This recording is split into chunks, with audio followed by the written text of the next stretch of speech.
दोस्तों, इसराइल की राजधानी तेल अवीव में तबाही की जो तस्वीर सामने उभर कर आई है वो होश उड़ा देने वाली है।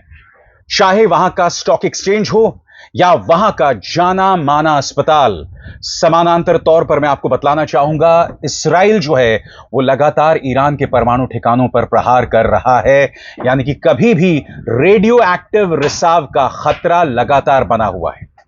मगर जो बड़ी खबर आ रही है दोस्तों कि किस तरह से ईरान इसराइल के अहम ठिकानों पर निशाना बना रहा है।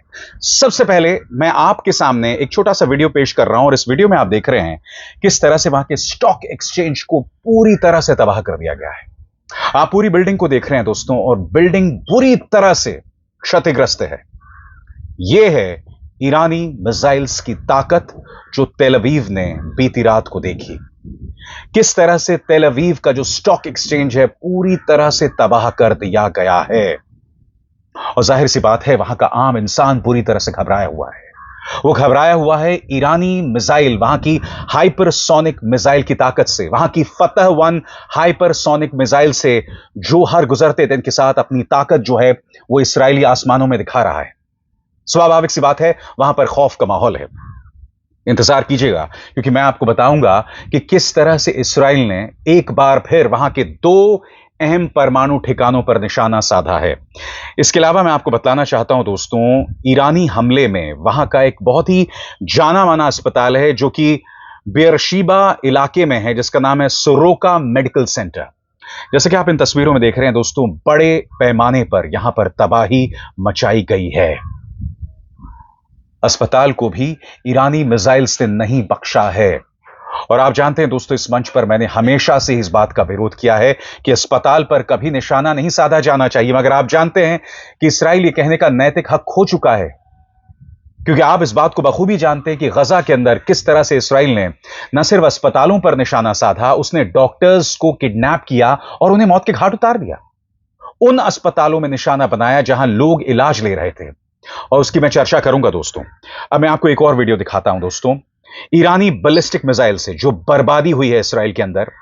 और ये ओपन सोर्स इंटेल के हवाले से ये खबर आई है। ये जो बर्बादी हुए घर के अंदर से लिया गया वीडियो है जो आप देख सकते हैं। और ये तस्वीर अपने आप में बहुत कुछ कहती है दोस्तों। मगर बहुत जरूरी हो जाता है कि मैं आपके सामने चर्चा करूं किस तरह से इसराइल का जो सोरोका अस्पताल है उसमें तबाही मची है। एक बार फिर इन तस्वीरों को देखिए और तबाही का आलम यहां पर दिखाई दे रहा है।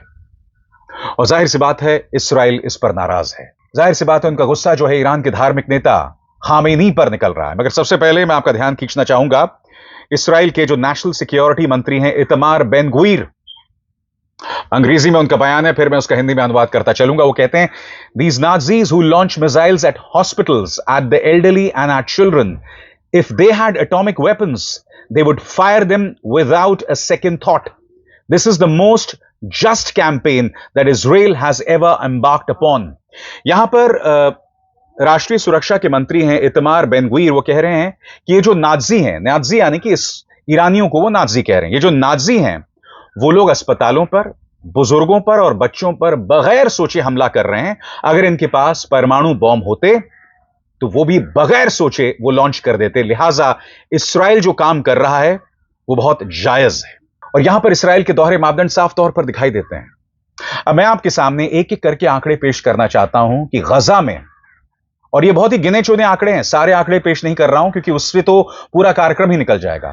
आपके सामने मैं बाकायदा पूरे आंकड़े पेश कर रहा हूं कि खुद इसराइल ने किस तरह से वहां के अस्पतालों पर निशाना साधा, एक एक करके।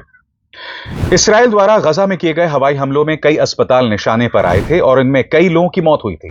हाल के महीनों में इनमें से प्रमुख अस्पताल और घटनाएं इस प्रकार हैं। पहला, नासिर अस्पताल जो खान यूनिस में है। इसराइल ने खान यूनिस के नासिर अस्पताल के सर्जरी विभाग पर हमला किया जिसमें एक फलस्तीनी डॉक्टर समेत 5 लोगों की मौत हो गई। इसी अवधि में खान यूनिस में एक डॉक्टर दंपत्ति के घर पर हमले में 9 बच्चों की मौत हुई। हालांकि यह हमला घर पर हुआ था, अस्पताल पर नहीं, लेकिन शव अस्पताल में लाए गए। यूरोपियन अस्पताल, यह दूसरा अस्पताल है जहां पर हाल ही में हमला हुआ था। इसराइल ने यूरोपियन अस्पताल पर भी हवाई हमले किए जिसमें अस्पताल के प्रांगण में बम गिरे और कई लोग मलबे में दब गए। इसराइल ने दावा किया कि अस्पताल के नीचे हमास का कमांड सेंटर था, जिसके कोई प्रमाण जो है वो मौजूद नहीं थे। आगे, अल अहली अस्पताल, पिछले साल 2023 में अल अहली अस्पताल में भी एक बड़ा हमला हुआ था, जिसमें 500 से अधिक लोगों की मौत हो गई थी। हालांकि इसराइल ने इस हमले की जिम्मेदारी से इनकार किया था और कहा था यह रॉकेट मिसफायर था। इसके अलावा कई अन्य अस्पतालों और रेफ्यूजी कैंपों को भी निशाना बनाया गया, जिसमें आम नागरिक और बच्चे शामिल थे। मैं आपसे एक सवाल पूछना चाहता हूं, सोरोको अस्पताल में जो हमला हुआ, या सोरोका अस्पताल, इसराइल के सोरोका अस्पताल जो कि बेयरशीबा इलाके में है, कितने लोगों की मौत हुई है? एक भी मौत नहीं हुई है। कम से कम जो आंकड़े अंतर्राष्ट्रीय मीडिया से आ रहे हैं, और इसराइल ने भी कोई आंकड़ा पेश नहीं किया है। आप देख रहे हैं जो मैंने आपको तमाम मिसाल बताए, कभी डॉक्टर को मार दिया, कभी 9 बच्चों को मार दिया, कभी एक ही हमले में, और वो भी कहां? अस्पताल में, गजा में 500 लोगों को मार दिया। इसीलिए ये दोहरे मापदंड साफ तौर पर उभर कर आ रहे हैं और लोग ये सवाल खड़े कर रहे हैं। जैसे मैंने कहा ना दोस्तों, इस मुद्दे पर इसराइल अपना नैतिक अधिकार खो चुका है, मगर मेरा फिर भी मानना है कि ईरान को अस्पतालों पर हमला करने का कोई अधिकार नहीं है। मगर हां, इसराइल अपने काम में जोरदार तरीके से लगा हुआ है और वो लगातार उनके परमाणु ठिकानों पर हमला कर रहा है। और यहां पर मैं जिक्र करना चाहूंगा 2 परमाणु ठिकानों पर, आपकी स्क्रीन पर दोस्तों। ओपन सोर्स इंटेल का कहना है करीब 40 इस्राएली फाइटर्स ने करीब 1 दर्जन मिलिट्री टारगेट्स पर निशाना साधा, 100 म्यूनिशंस के साथ। और यहां पर 2 खास इलाकों, अराक और नतान्स पर हमला किया गया था।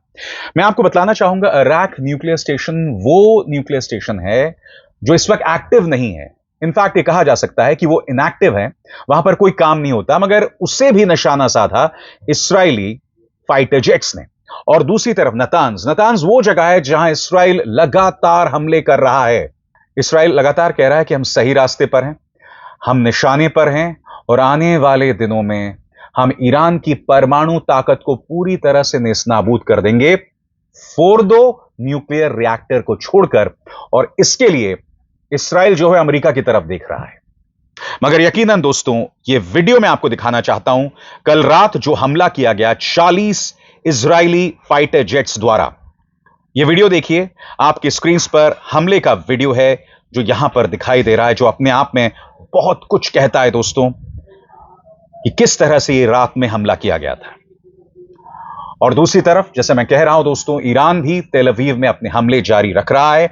ये एक और ओसेंट डिफेंडर द्वारा पेश किया गया वीडियो है, जिसमें वो कह रहे हैं significant damage to several building seen in Holon to the south of Tel Aviv following a direct impact from an Iranian ballistic missile. सरल शब्दों में, तेल अवीव के दक्षिण में एक शहर है जिसका नाम है होलोन, और वहां पर यह हमला किया गया है।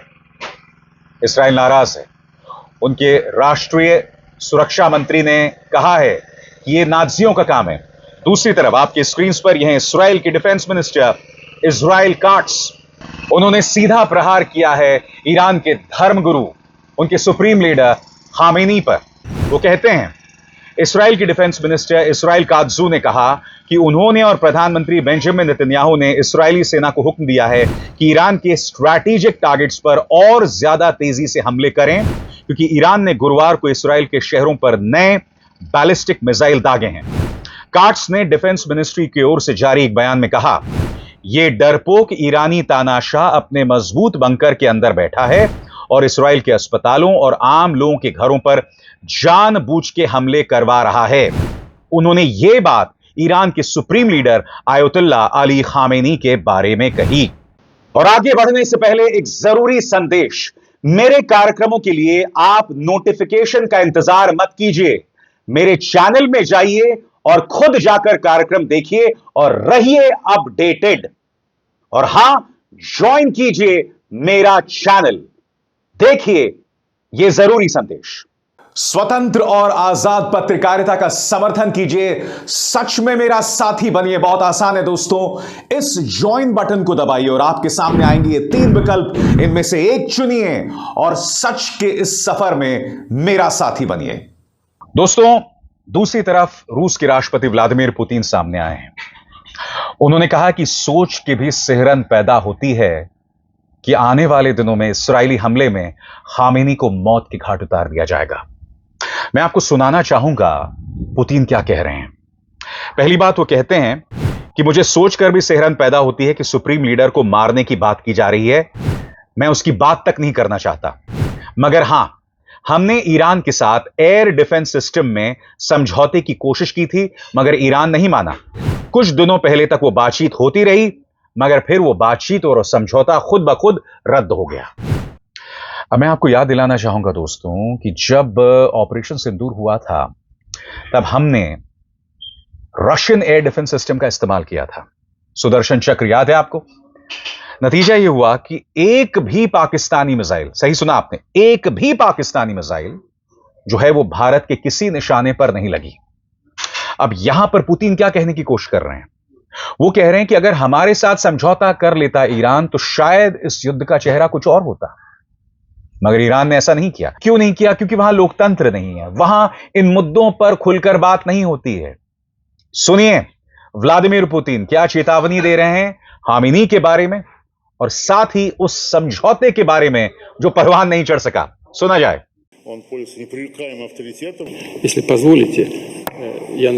With your permission, I hope this will be the most correct answer to question.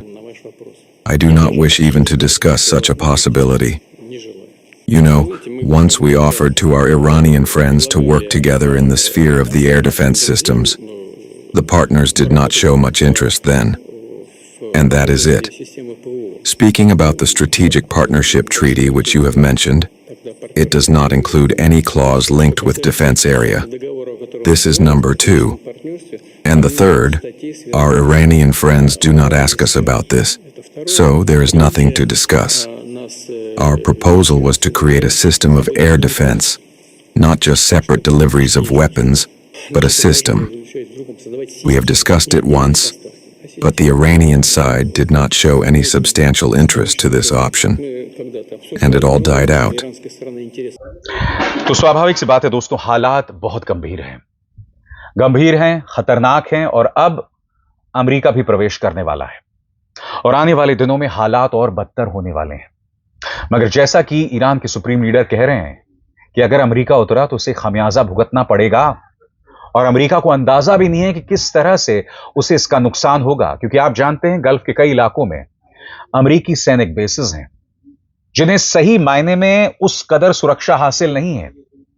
अब देखना यह है कि अगर अमेरिका वाकई इस युद्ध में उतरता है तो इसका क्या असर पड़ेगा। अमेरिका और इस्राएल इस वक्त दोनों में सहमति बनती जा रही है कि खामेनी को मौत के घाट उतारा जाए, और अगर ऐसा होता है तो इसका असर जंग पे क्या पड़ने वाला है।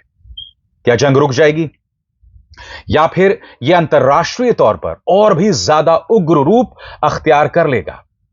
क्योंकि मैं आपसे बार बार कह रहा हूं, अगर ऐसा होता है तो स्वाभाविक सी बात है उससे जो कट्टर तबके हैं वो नाराज हो जाएंगे, और जब कट्टर तबके नाराज होते हैं ना दोस्तों, तो उससे कई संस्थाएं, कई आतंकवादी संगठन भी निकल कर आते हैं, जैसे अलकायदा, ISIS, तालिबान वगैरह वगैरह।